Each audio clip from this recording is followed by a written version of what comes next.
This is gonna be heartbreaking. Take a look. You know, it's too bad we're such great buddies, or we could make out with each other. What?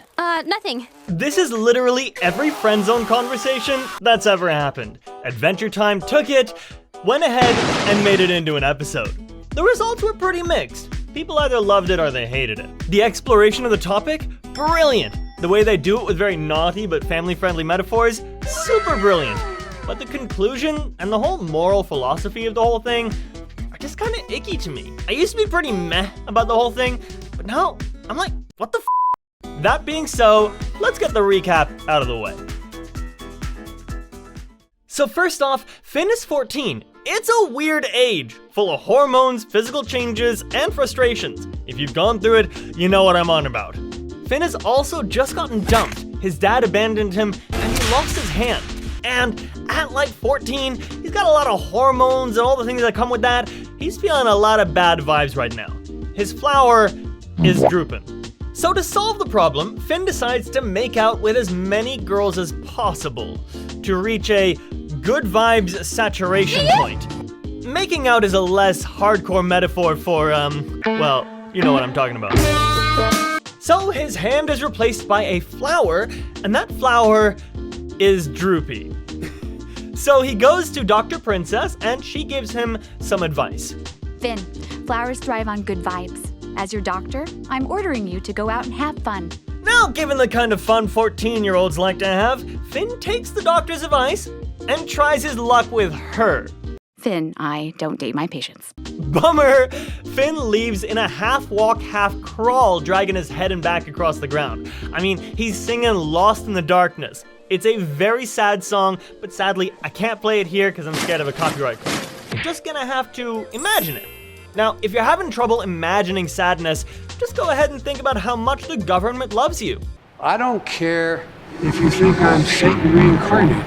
So, Finn's flower attracts a bee, Breezy. She watches him and joins in the song. She can't help it. She's attracted to his flower. Finn's arm flower is a family-friendly stand-in for the, I can't really say, but you know what I'm talking about. Breezy wants Finn's droopy little flower, and she wants it bad. Oh, I'm so sorry. I didn't realize. Didn't realize what? That there's a person attached to this flower? Yes, I'm sorry, but it's only because your flower is the greatest miracle of all time.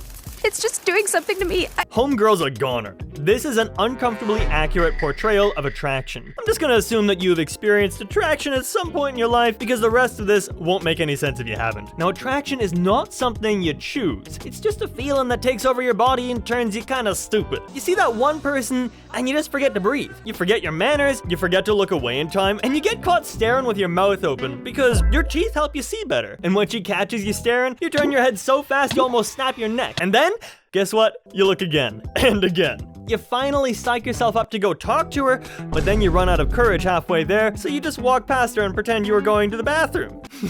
Now that is attraction for you. The worst feeling in the world, and yet somehow it's also the best. Obviously, I'm not talking about myself here. I'm describing the experiences of a friend. Now, Breezy is right there in the throes of attraction. She can't help being drawn to Finn, but Finn doesn't feel the same way about her. I just don't feel the same way.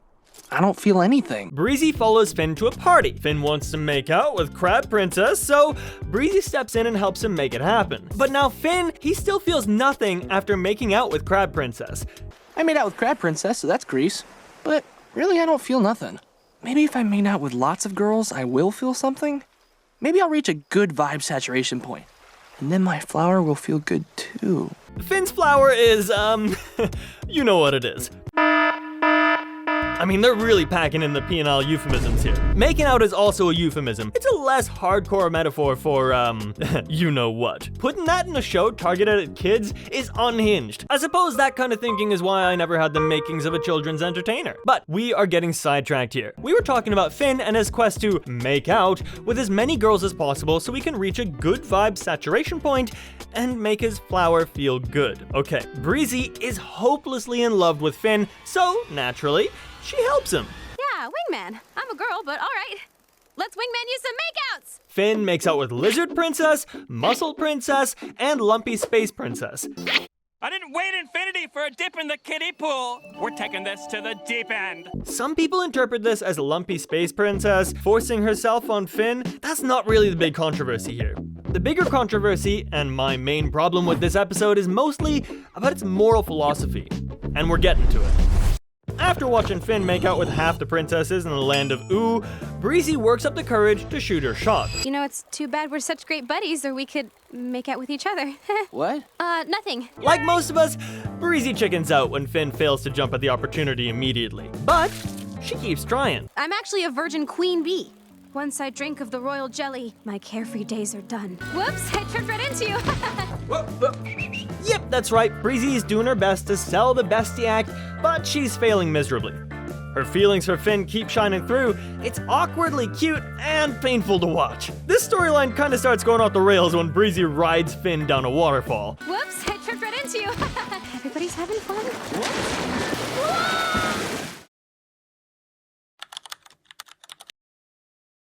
A bunch of other bees spot them and get jealous. Hey, girl!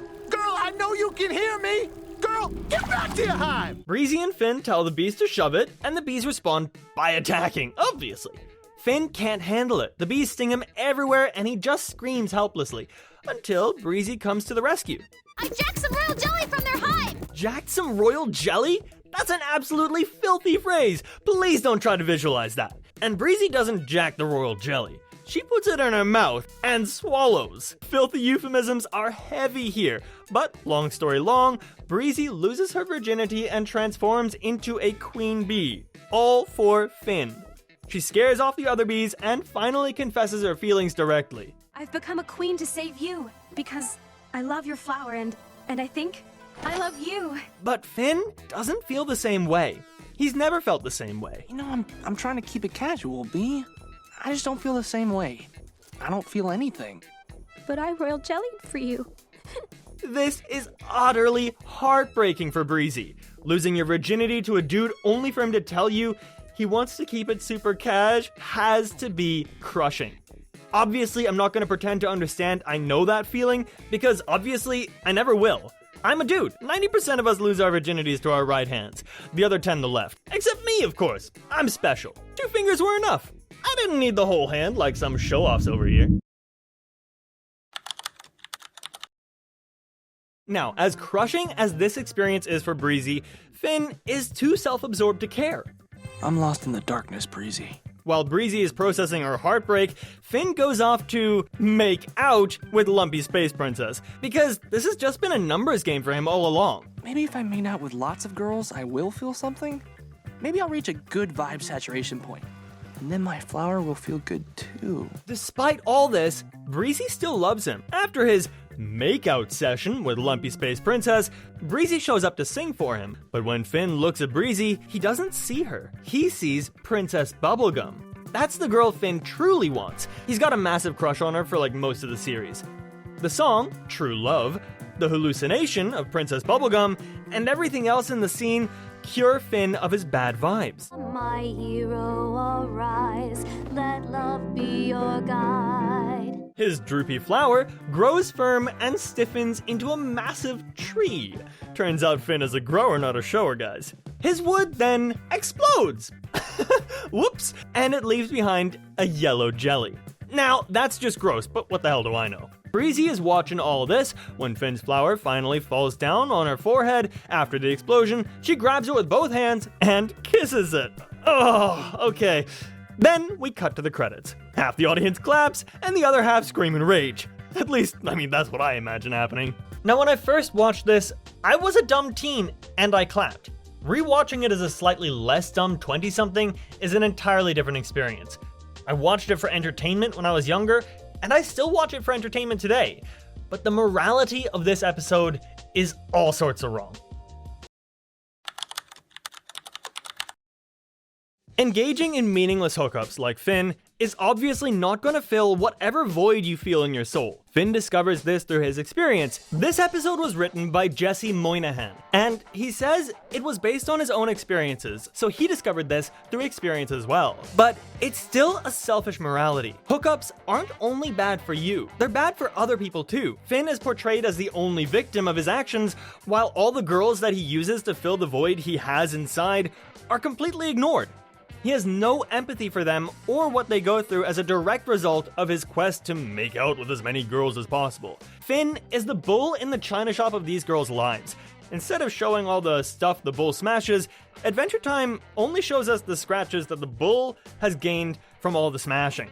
This is, in my opinion, the biggest problem with Hookup's morality, or more accurately, the lack of it. Finn's actions are, in many ways, psychopathic. Breezy is still in love with him, she follows him around because she loves him, helps him on his quest to make out with as many girls as possible because she loves him, and swallows the royal jelly to lose her virginity because she loves him and wants to protect him. But Finn doesn't love Breezy. Huh? He only kinda likes her. She sacrifices herself for love, but he only wants to keep it casual. We don't see the perspectives of the other girls Finn makes out with, but I don't imagine it feels that good to be just a number on some dude's hit list. At our core, all of us want to matter. Nobody wants to be a nobody. Casual hookups turn this on its head, and they often destroy people. Now, I'm not gonna get into issues like STDs or pregnancies, we've done a fairly good job dealing with that. But when it comes to the mental health effects of hookups, we have failed miserably.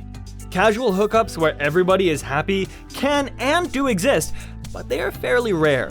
In the vast majority of casual hookups, somebody is always getting hurt. The pain comes from the simple fact that an intimate encounter is rarely casual. And even when it is, the act releases a storm of hormones that make you bond with your partner. Even when both of you go in with a no-strings-attached agreement, there is a very strong possibility that somebody's gonna catch feelings. However, the feelings tend to come before the act. You're not gonna meet a stranger and jump in bed 3 seconds later. You have to establish some chemistry first, so more often than not, the act is just a way of expressing and intensifying the love you already feel for one another. But when that love is one-sided, like with Breezy and Finn, things get messy. The Breezys of the world give their bodies to the Finns of the world in the hopes of getting love, but all they get are broken hearts. Do that a few times and you end up with a lot of bitter and broken people. Then there is the much larger problem of impaired judgment. People can definitely hook up sober, but most hookups happen when people are drunk or high. These kinds of hookups lead to their own set of problems, allegations, and regrets. Finally, there is all the manipulation and trickery. I know this firsthand because as a man, a lot of the dating advice targeting my gender mostly teaches tactics to trick women into jumping in bed with you. The trifecta of one-sided love, drunken decisions, and dirty tricks might get you laid for a night or two, but it creates a huge problem. Mainly, intense regret. 75% of women regret their hookups. For men, the regret rate is much lower. Only 20% of men regret hookups. The other 80% are Googling how to get a hookup so they can regret it as well. Now, I've not done any research on this, but I am willing to bet that hookup regret drives a lot of gender war battles. People have been burned so many times that they no longer trust the opposite gender. Most people now operate under the assumption that the other person has ulterior motives. The natural consequence of this is the death of relationships, guys. Now, we like to make fun of our grandpas for being lame, but when they were our age, those guys were getting laid. Now we just watch other people getting laid through a screen. I mean, it's really pathetic. We had the lowest rate of relationship formation and the highest rate of virginity in history. It turns out that once enough people are burned by a bad hookup, nobody wants to date anymore. When the choice is between sleeping with somebody who might never call you again and not sleeping with anyone at all, more and more people are making the very wise choice of not sleeping with anyone at all. Now, I understand that it's entirely possible for two people to agree to a casual hookup and keep it casual. Don't hound me. But modern media has severely fumbled this issue because it completely ignores the second and third order consequences. Hookups are portrayed as good because the people hooking up feel good in the moment. But when you extrapolate how they will feel in the morning, in a week, or in a year, a lot of hookups become morally indefensible. Alright, so I'm not gonna tell you not to hook up, because you probably won't listen to me anyway. But if you plan on kicking your hookup out at 3 a.m., please, please, please do her the favor of telling her in advance so that she can make an informed decision. And if somebody's hopelessly in love with you, like Breezy is with Finn, please don't take advantage of that person's feelings for your own benefit. There's something deeply wrong about using human beings as disposable sex toys. Good people just don't view other people as disposable objects. Alright, that's all for this one, guys. I'll catch you in the next one.